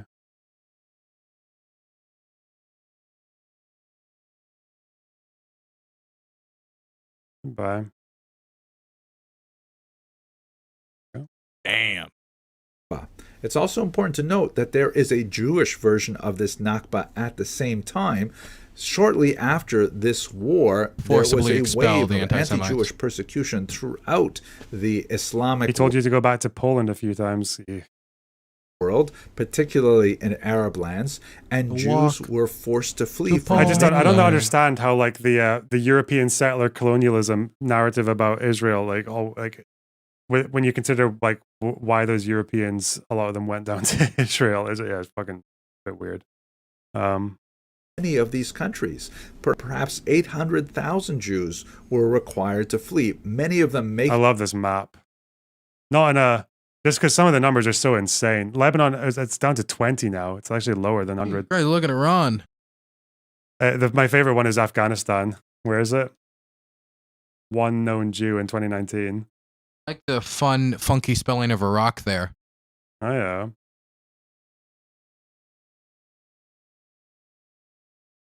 But now it's not chose to leave, it was forced to flee. But again, someone like there was, I think the policy of expulsion that I could find from these countries was Egypt, where they actually just gave Jews 24 hours and told them to leave.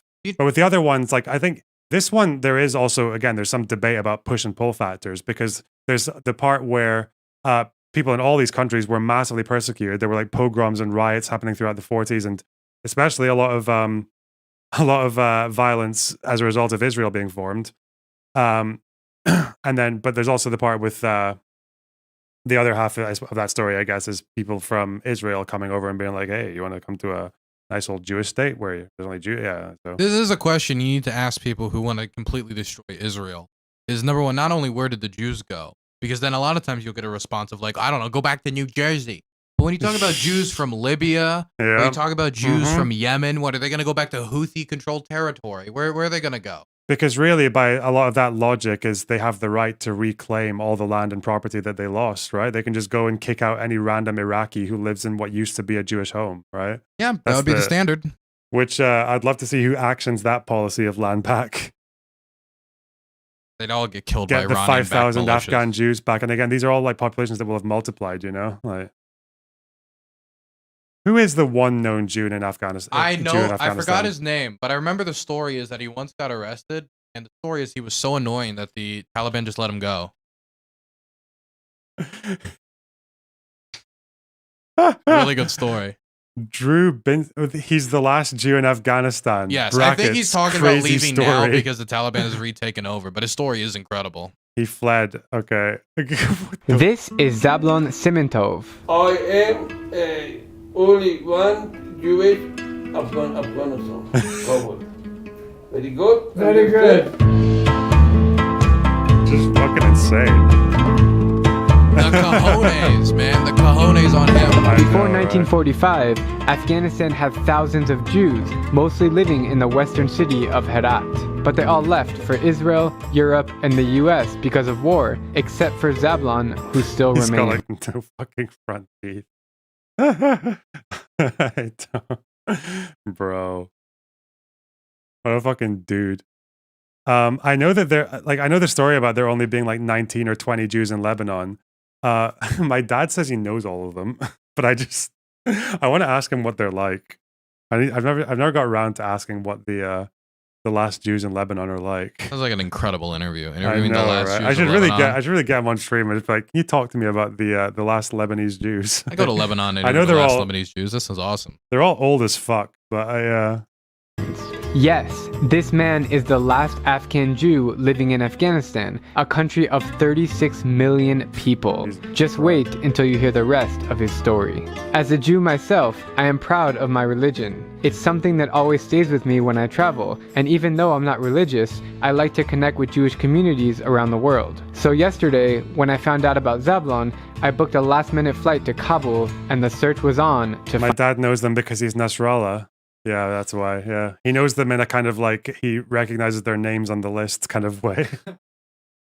Jesus Christ! I just wonder though, because I know anti-Semitism in Lebanon is fucking insane. I'm just wondering where these like last Lebanese Jews are living, right, and why they haven't had been fucking beaten up or whatever. Like, I don't know. I'd imagine they live in the countryside somewhere, but I don't know.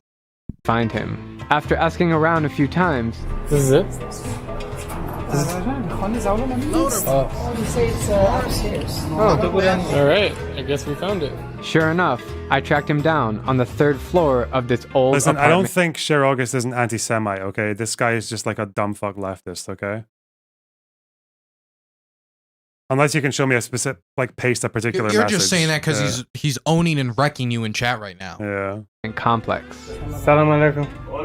How are you? Are the Christians of Lebanon anti-Semitic as hell as well? Yeah. I don't know. Again, I don't know the polling, right? But I think, I know the polling for 60% of Christians supported the October 7th attacks in Lebanon. I saw the poll that said that. Lower than the Shias and Sunnis, but yeah. Christians also started becoming quite favorable towards Nasrallah after the 2006 war because, again, they don't like him. They don't like Muslims or Lebanese or Palestinians in Lebanon, but they do like it that they fight with Israel. So it's like, yeah. I'm from the US. US, but I'm Jewish. You Jewish? Yes. Nice to meet you. یا ماشی شیوه کلوش مارس بخور سوام و خلیم یا ماشی ملاتوش آسا و ایشون یا ماشی میکو ملاتوش آسا. So how do you Look at that practice grind Judaism set. as the only Jew in Afghanistan? آنتانیو اون کلندر بچه که باید آمیکاره که اصاف اسرائیل جنتیلی کلندر. He says, I have a Jewish calendar. My cousin brought this from Israel, and I have a lot of other books. I do take care of the days and everything and the timings, and I do write prayer all the time just from this calendar. Born in 1959, Zablon and his family come from Herat. He was a successful businessman for decades, making a fortune trading carpets, and traveled all over the world for business. Israel, America, Washington, Holy shit. Englistan, Moscow, and no problem. He came back to Kabul in the early 90s and woke up one morning to realize that all his carpets were robbed at customs by the Mujahideen when they overthrew the government. Damn. It was robbed and stolen and theft. Soon after, the Taliban took control of Kabul and they threw Zablon into jail, beating him up and destroying most of his possessions, including his beloved Torah. Oh, Taliban. They broke it. he still stays. When? Recently he left and he's in Israel. Taliban destroyed all of this stuff? Yeah. Oh my god, that's horrible. They tried to force him to convert to Islam, but he wouldn't give in. He says, Bro. In general, he says the Taliban was creating a problem for Jews. They just wanted their Islam and they didn't even want Shias. And he's asking me that you don't know this and you ask me. Does the Taliban know about him being here now?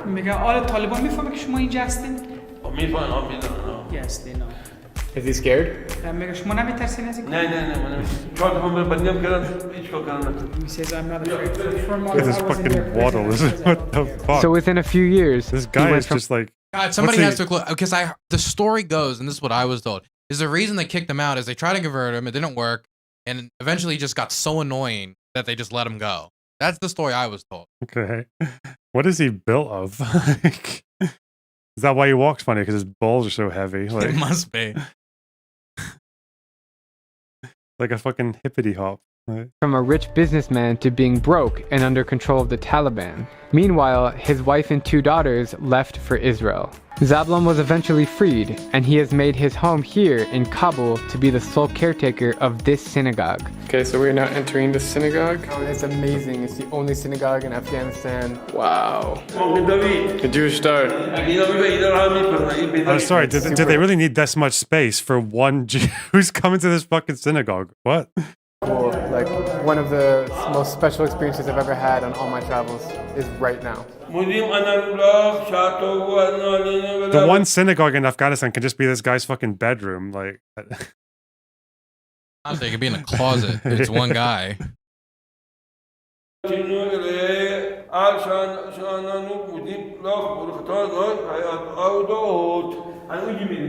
Miraculously, he has kept Orthodox, studying Torah, practicing Shabbat, and keeping kosher. In 1992, I went to. He needs the space for his balls. And I learned how to do the slaughtering stuff. And he says, I never buy food from here, from the bazaar. When I asked him if he wants to move to Israel, he said, "Why? This is my country, and I am not going to leave." What an experience it's been to connect with Zablon and hear his stories. His courage, his persistence, and his passion is exceptional. There's a special bond that was shared between us, and it's something that I'll remember forever. Like Jabba the Hutt just sitting there in charge of fucking everything. Sir, see you tomorrow. See you tomorrow. Thank you very much. Laila Tov. Laila Tov. Ken. Laila Tov. Wow, that was an insane experience. Meeting that guy and talking about Judaism in Afghanistan, of all places. Good night, guys. Wow. Apparently this is a video of him fighting with the second last Jew in Afghanistan. There's no way. Last 2 Afghan Jews fighting each other. Oh, God. That title.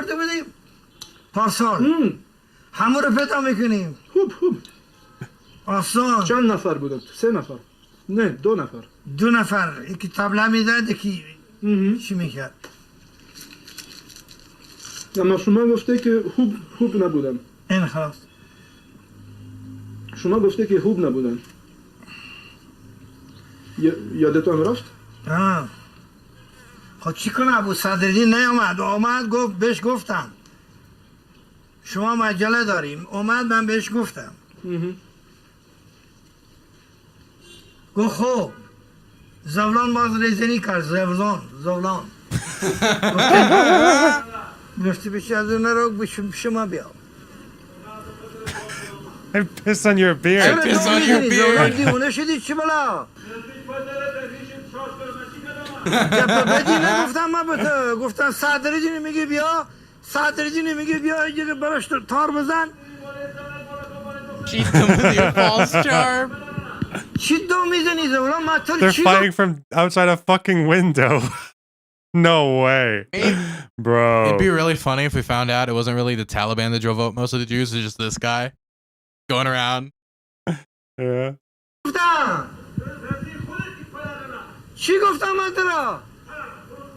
Old pimp. Old pimp.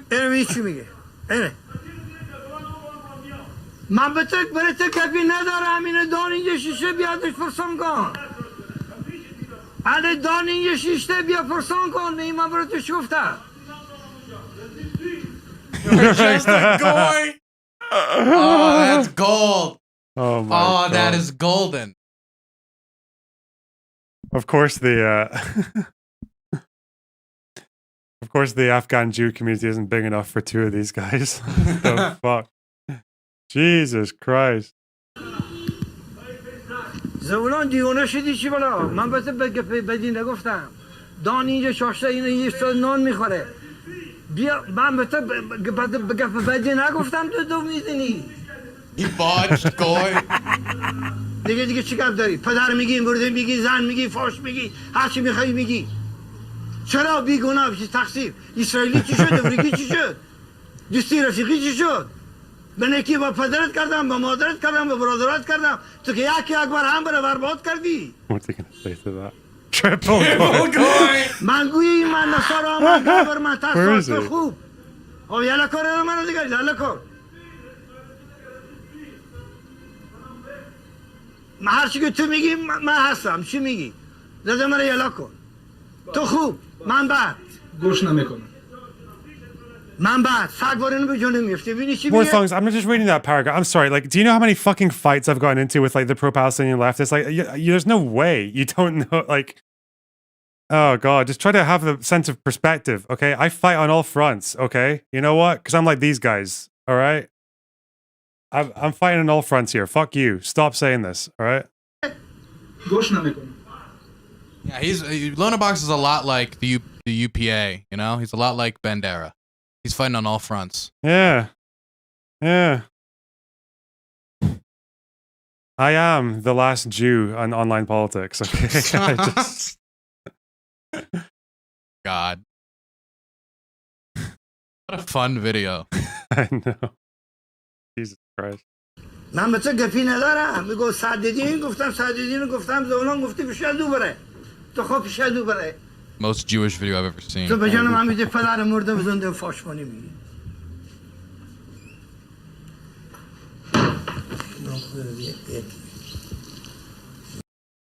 You know, I know some of the Zionists wanted the Jews in the Middle East and everywhere to leave and come to Israel to help build a nation state. I know there were people like really radical Zionists who wanted that. Why didn't they just get this guy and send him across the Middle East? Send him across the world. Send him to each country. Just send him to each country. Yes. And just start selling carpets, and before you know it, like maybe that's what happened. You know, because I've heard that. Don't sometimes people say that like Zionists actually? There was one. Some people said that Zionists in Iraq like blew up a synagogue so that they could get the Jews to leave. They do a false flag, right? That's like a very There's a lot of anti-Jewish violence in Iraq. It ignores the real pogroms and the real fucking that definitely were not done by Jews. But what they could have done is they could have just got this guy to go around selling carpets, and somehow everybody a goy. That would make all the Jews really mad and leave. I can imagine him going to Israel. Ben Gvir, he's a goy. He's gonna make all the maybe the Palestinians should get this guy, send him to Israel. He's gonna make all the Jews leave Israel. He's the secret weapon nobody has utilized. Oh God. Making their way to Israel, which ironically achieved the opposite purpose of what many of these states might have had. Was Doncaster a false flag? I really want to know where that guy was during the Jewish exodus of Doncaster. Mind, because it made Israel much... You know about Doncaster? No, I don't know. Well, shithole in England, I don't know. But some women got really mad because some guys were paragliding in Doncaster in like mid-October, and she complained to the council because she said that she thought Hamas were attacking. So I looked up how many Jews live in Doncaster, and there's like none. That's weird. So like, why would Hamas what happened to the Jews of Doncaster? Why would Hamas's two main targets, Tel Aviv and Doncaster? Maybe they just wanted to check in case any had survived the first Hamas attack of Doncaster. Everybody's the noise has made everyone. The news has made everyone paranoid. It was like after 9/11. Yeah. More stable and stronger demographically, and further cemented its presence in the Middle East. So that's a very quick overview of the major events that contribute to the conflict between Israelis and Palestinians. I'm sure that many of you will comment that I forgot to mention this or forgot to mention that. And it's true. It's inevitable that as I attempt to compress this massive history into a very, very short presentation, it's inevitable to omit certain things. But I hope that This overview... Ed Miliband is Doncaster MP, but isn't Ed Miliband a Jew? Wasn't Ed Miliband the labor leader that really sucked or didn't get anybody to vote for him? Ed Miliband ran in 2015, and yeah, there was a Tory majority. I'm only familiar with Ed Miliband through that puppet show, and he looking goofy on it. Yeah. What, Wallace and Gromit? Not Wallace and Gromit. What was that? There's one Because he looks political like puppet show that the British. Yeah, I know Wallace and Gromit. Apparently, they're trying to remake another one, and they ran out of clay. It's really weird. But no, there was a different one. I forget what it's called. There was a British political show with all puppets. I forget what it's called. Somebody in chat will remind me. I love Wallace and Gromit. Wait, this is some weird. He is pretty close, isn't he? This is like a little bit like him. Spitting Image. Yeah, that was it. Spitting Image. Thank you, chat. Spitting Image, yeah. That's all I'm familiar with Ed Miliband from. Does something to break down the tunnel vision that's so prevalent on social media today, and people can have hopefully productive discussions about how this conflict may be resolved peaceably, and that all the peoples in the land should enjoy health and prosperity. Thank you very much for watching. What'd you think of that summary? I think there's a bit of a bias, but I don't know. I watch stuff like that because I learned like a couple of new things. Like I didn't know that Jerusalem Post used to be called the Palestine Post. I didn't know that either. Yeah. I never saw all the expulsions mapped out like that either. That is pretty. The Jewish expulsions. Yeah, the Jewish expulsions. Yeah. And also the fucking typhoid thing. We got to do the details of that as well. Bro, the poisonings. With Gaza. I didn't know that until last night. I didn't know that in Gaza, 2 Jewish guys just tried to poison the well, got caught by Egyptians and executed. And David Ben Gurion just wrote it in his diary and didn't comment on it. Like, 2 Jews got caught trying to poison the wells today. Oh well. Won't be hearing from them again.